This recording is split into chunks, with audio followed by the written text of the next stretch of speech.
Hey everyone, Britta Albert here. If this is your first time here, I'm a spiritual transformational life coach. My goal for this channel is to help you overcome the obstacles that are standing in the way of you living your best and most authentic life. In this video, we are continuing in our series, Conversations with God. This series is a trilogy by Neale Donald Walsch. And what I do in this series is I play the actual audiobook clips. The reason for that is because I want you to hear the words for yourself. I want you to make your own decisions, and I want the truth to speak to your heart specifically. At the end of the video, if you wish to stay, you'll hear my take on what was just said. But I want to remind you that what I say is simply my truth. And again, the importance, the thing that I'm stressing here, the reason that I play these clips, I could sit here and I could explain to you what the book says, and I could go through it and I could put it out in this eloquent way and really deliver it to you in a format that makes sense and is grammatically correct. But I want you to hear these words for yourself. And I want you to determine in your heart what they mean for you. Let them resonate. And if they don't resonate, that's okay. It might not be for you where you're at right now, and there's nothing wrong with that. So without further ado, I bring you Conversations with God. The laws of the universe are laws that I laid down. They are perfect laws, creating perfect function of the physical. Have you ever seen anything more perfect than a snowflake? Its intricacy, its design, its symmetry, its conformity to itself and originality from all else, all are a mystery. You wonder at the miracle of this awesome display of nature. Yet if I can do this with a single snowflake, what think you I can do, have done, with the universe? Were you to see the symmetry of it, the perfection of its design, from the largest body to the smallest particle, you would not be able to hold the truth of it in your reality. Even now, as you get glimpses of it, you cannot yet imagine or understand its implications. Yet you can know there are implications, far more complex and far more extraordinary than your present comprehension can embrace. Shakespeare said it wonderfully. There are more things in heaven and earth, Horatio, than are dreamt of in your philosophy. Then how can I know these laws? How can I learn them? It is not a question of learning, but of remembering. How can I remember them? Begin by being still. Quiet the outer world so that the inner world might bring you sight. This insight is what you seek, yet you cannot have it while you are so deeply concerned with your outer reality. Seek, therefore, to go within as much as possible. And when you are not going within, come from within as you deal with the outside world. Remember this axiom. If you do not go within, you go without. Put it in the first person as you repeat it to make it more personal. If I do not go within, I go without. You have been going without all your life, yet you do not have to and never did. There is nothing you cannot be, there's nothing you cannot do, there's nothing you cannot have. Well, that sounds like a pie-in-the-sky promise. What other kind of promise would you have God make? Would you believe me if I promised you less? For thousands of years, people have disbelieved the promises of God for the most extraordinary reason. They were too good to be true. So you have chosen a lesser promise, a lesser love. For the highest promise of God proceeds from the highest love. Yet you cannot conceive of a perfect love, and so a perfect promise is also inconceivable, as is a perfect person. Therefore you cannot believe even in yourself. Failing to believe in any of this means failure to believe in God. For belief in God produces belief in God's greatest gift, unconditional love, and God's greatest promise, unlimited potential. May I interrupt you here? I hate to interrupt God when he's on a roll, but I've heard this talk of unlimited potential before, and it doesn't square with the human experience. Forget the difficulties encountered by the average person. What about the challenges of those born with mental or physical limitations? Is their potential unlimited? You have written so in your own scripture, in many ways and in many places. Give me one reference. Look to see what you have written in Genesis chapter 11, verse 6 of your Bible. It says, And the Lord said, Behold, the people are one, and they have all one language. And this is only the beginning of what they will do. And now nothing will be restrained from them which they have imagined to do. Yes. Now, can you trust that? Well, that does not answer the question of the feeble, the infirm, the handicapped, those who are limited. You think they are limited, as you put it, not of their choice? Do you imagine that a human soul encounters life challenges, whatever they may be, by accident? Is this your imagining? Do you mean that a soul chooses what kind of life it will experience ahead of time? No, that would defeat the purpose of the encounter. The purpose is to create your own experience, and thus create yourself in the glorious moment of now. You do not therefore choose the life you will experience ahead of time. You may, however, select the persons, places, and events, the conditions and circumstances, the challenges and obstacles, the opportunities and options with which to create your experience. You may select the colors for your palette, the tools for your chest, the machinery for your shop. What you create with these is your business. That is the business of life. Your potential is unlimited in all that you've chosen to do. Do not assume that a soul which has been incarnated in a body which you call limited has not reached its full potential, for you do not know what that soul was trying to do. You do not understand its agenda. You are unclear as to its intent. Therefore, bless every person and condition and give thanks. Thus you affirm the perfection of God's creation and show your faith in it. For nothing happens by accident in God's world, and there is no such thing as coincidence. Nor is the world buffeted by random choice or something you call fate. If a snowflake is utterly perfect in its design, do you not think the same could be said about something as magnificent as your life? But even Jesus healed the sick. Why would he heal them if their condition was so perfect? Jesus did not heal those he healed because he saw their condition as imperfect. He healed those he healed because he saw those souls asking for healing as part of their process. He saw the perfection of the process. He recognized and understood the soul's intention. But Jesus felt that all illness, mental or physical, represented imperfection. Would he not have simply healed everyone on the planet all at once? Do you doubt that he could do this? No, I believe he could have. Good. Then the mind begs to know, why did he not do it? Why would the Christ choose to have some suffer and others be healed? For that matter, why does God allow any suffering at any time? This question has been asked before, and the answer remains the same. There is perfection in the process, and all life arises out of choice. It is not appropriate to interfere with choice, nor to question it. It is particularly inappropriate to condemn it. What is appropriate is to observe it, and then to do whatever might be done to assist the soul in seeking and making a higher choice. Be watchful, therefore, of the choices of others, but not judgmental. Know that their choice is perfect for them in this moment now. Yet stand ready to assist them should the moment come when they seek a newer choice, a different choice, a higher choice. Move into communion with the souls of others, and their purpose, their intention will be clear to you. This is what Jesus did with those he healed. And with all those whose lives he touched, Jesus healed all those who came to him or who sent others to him, supplicating for them. He did not perform a random healing. To have done so would have been to violate a sacred law of the universe. Allow each soul to walk its path. But does that mean we must not help anyone without being asked? Surely not. Or we would never be able to help the starving children of India, or the tortured masses of Africa, or the poor, or the downtrodden anywhere. All humanitarian effort would be lost, all charity forbidden. Must we wait for an individual to cry out to us in desperation?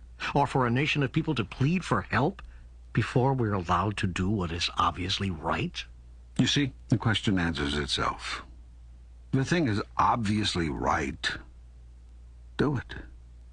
Remember to exercise extreme judgment regarding what you call right and wrong. A thing is only right or wrong because you say it is. A thing is not right or wrong intrinsically. It isn't. Rightness or wrongness is a subjective judgment in a personal value system.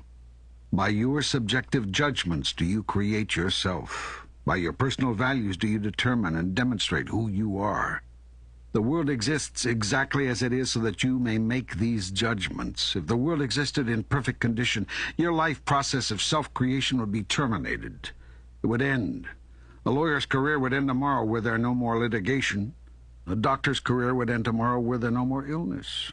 A philosopher's career would end tomorrow were there no more questions. And God's career would end tomorrow were there no more problems. Precisely. You have put it perfectly. We, all of us, would be through creating were there nothing more to create. We, all of us, have a vested interest in keeping the game going. Much as we all say we would like to solve all the problems, we dare not solve all the problems, or there will be nothing left for us to do.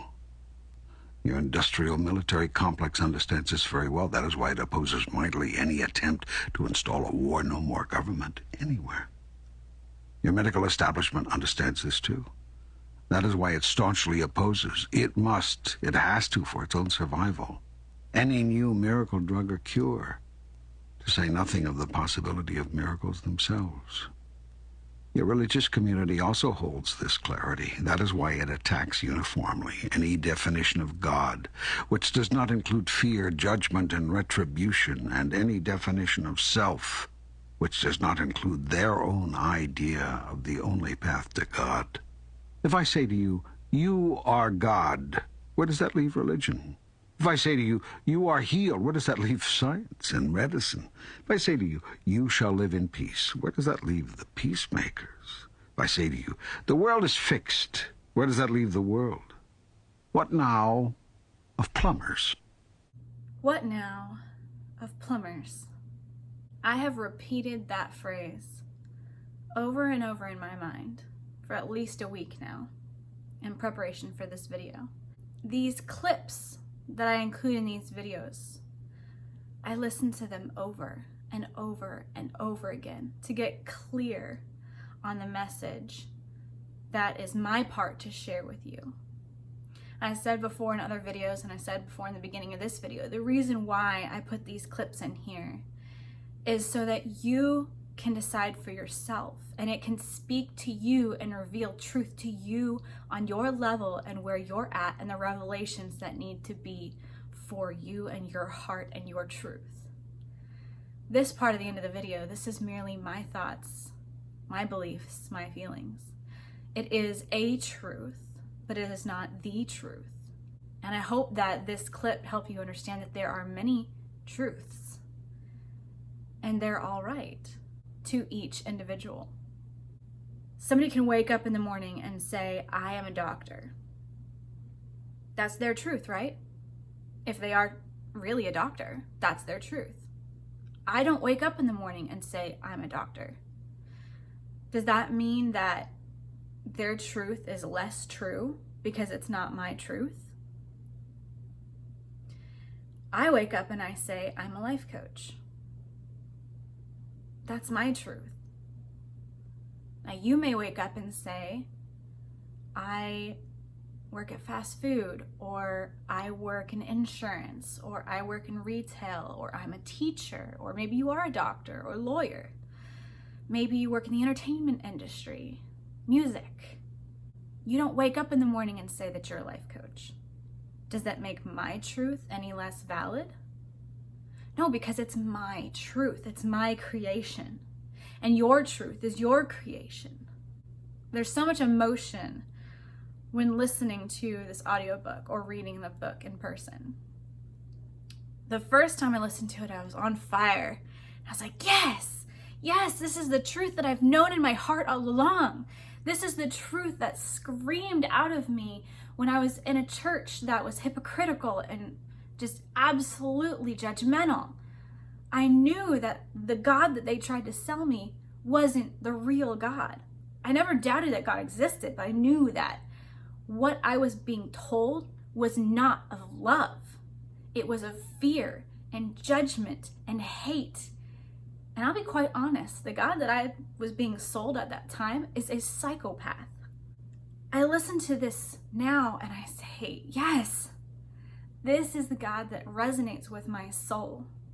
This is the God that I feel in my heart and I know is. This is the God that I choose to have a relationship with. And this is the God that I am going to continue to ask, to find, and to know intimately. Then I listened to it again. And I'll be honest, there was an air of what initially felt like hopelessness. Because like the game, it goes on and on and on. And then what's the point? And then I listened to it again. And I felt the freedom. I felt the freedom of the opportunity and the choices that I could make. I love what I do as a life coach. I love what I do helping people overcome their dark night of the soul. I love helping people live their most authentic lives.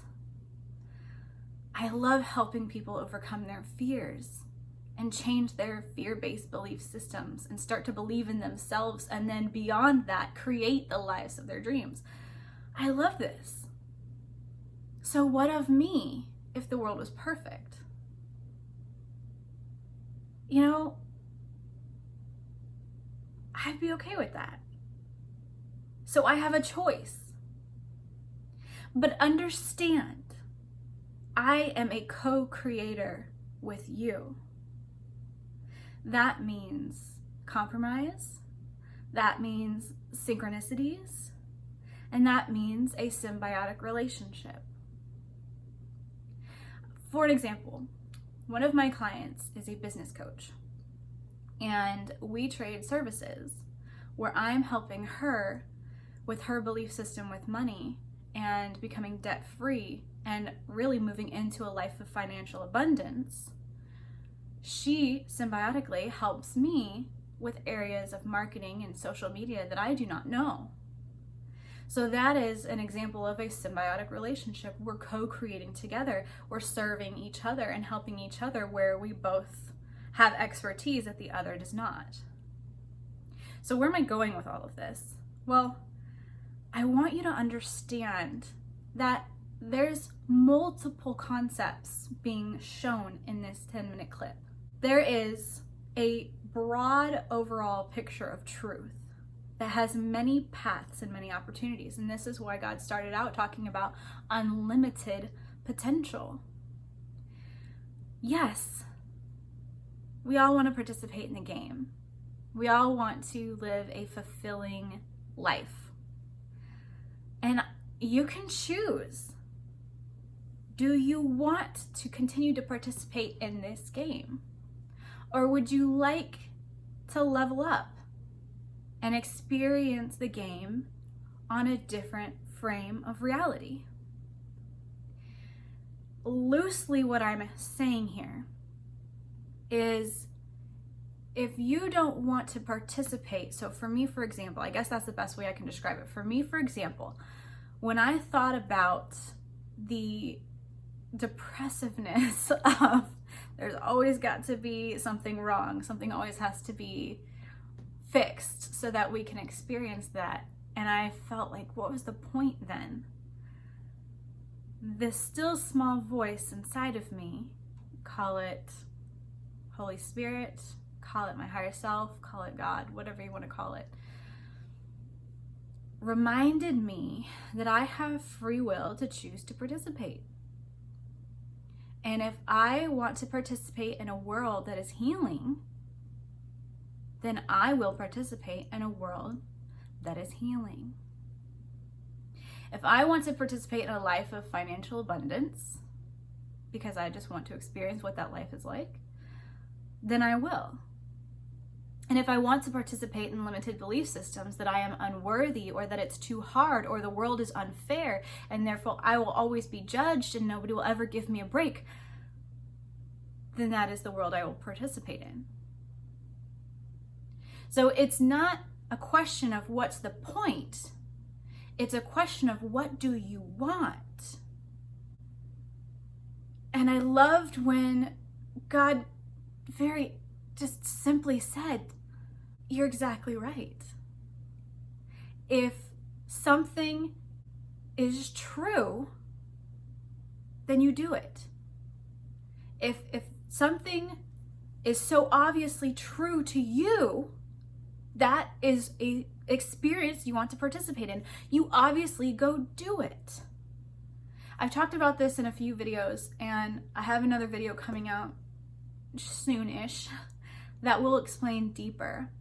But the reason that I have talked about pedophiles and things like that is because, number one, that's something that's really big in our culture right now in the global environment. Aside from the epidemic, there's a lot of things, and it doesn't matter what your beliefs are, everyone can acknowledge there's a lot of things that have been hidden in the dark that are coming to the surface. This is not something to be ignored. If it's too hard for you to look at, that's fine. You're not being called to do anything about it. There's nothing wrong with that. But this is something that is really dense that's coming up for us right now. And if you choose to participate in a world that's healing, you'll see that things like this are not allowed to exist anymore. Because why? Because it's so clearly right that we do not agree with this experience collectively, globally. There's a reason that I use it as an example so many times, because it is one of the most polarizing ideas out there, where you're either absolutely not okay with child abuse and using children as sexual slaves and human trafficking and all of that, or hey, you're for it. There's no in between, like, oh, maybe it's okay. I don't really know how I feel about it. I haven't decided. I haven't done enough research to see how I feel about it. There's not a single person on the planet who falls in that category of gray. So it's extremely polarizing. So it's a really great analogy to use, because globally, we're like 99% in agreement that this is not okay. We're not okay with pedophiles. We're not okay with child slavery. We're not okay with human trafficking. We agree. So it's easier to use that as an analogy to help you understand, because there's so much of a trigger there of a clear yes or no. We're okay with this, or we're not okay with this. So because it's such a clear yes or no, it's much easier to understand the right and wrong that we have collectively, globally agreed on as a collective consciousness. I hope this is making sense. So when something is clearly right or wrong, it falls within our moral agreement collectively, it's not hard to do something. And your reaction, your emotional trigger, is needed and is necessary. It's needed for you to feel angry when things happen like that. It's needed for you to feel disgusted when things like that are exposed. It's needed for your heart to break and you to cry for the stories of these survivors and non-survivors of these experiences. And this is what I was talking about a couple videos ago when I spoke about World War II and why that had to happen, because it created a global shift in the heart space. We united in our agreement. And we don't need to unite 100%. Think of it almost like, think of global consciousness like a democracy. It just needs the majority, 51%. We united in the majority in global consciousness in World War II to decide that these things were not okay and we would not submit to this one ruler and what he was doing. Same is going on now. Collectively, we are in agreement that these things are not okay and we will not stand for it. And even if we feel like there's nothing we can do, we can hold space for the ones who tell their stories. Without judgment, we can hear, we can cry for them, we can send love to them. If you feel led to do something, do it. Because that is your creation and co-creation with other people. So then instead of becoming a question of what's the point, again, I go back, it becomes a question of what do you want to experience? What kind of person do you want to be? Who do you want to become? And what kind of life do you want to live? And I'm not just talking materialistically, because we all know that that's only fun for so long. This doesn't hurt, but it doesn't fill us. So it's a balance, like everything. I hope this message helps somebody. I hope this was inspiring to you. If you got something out of this message, please give it a big thumbs up. Don't forget to share this video with somebody that you think needs to hear this message and help us continue to grow this community. I love you guys so much. I hope you have a good day. I'll see you next time.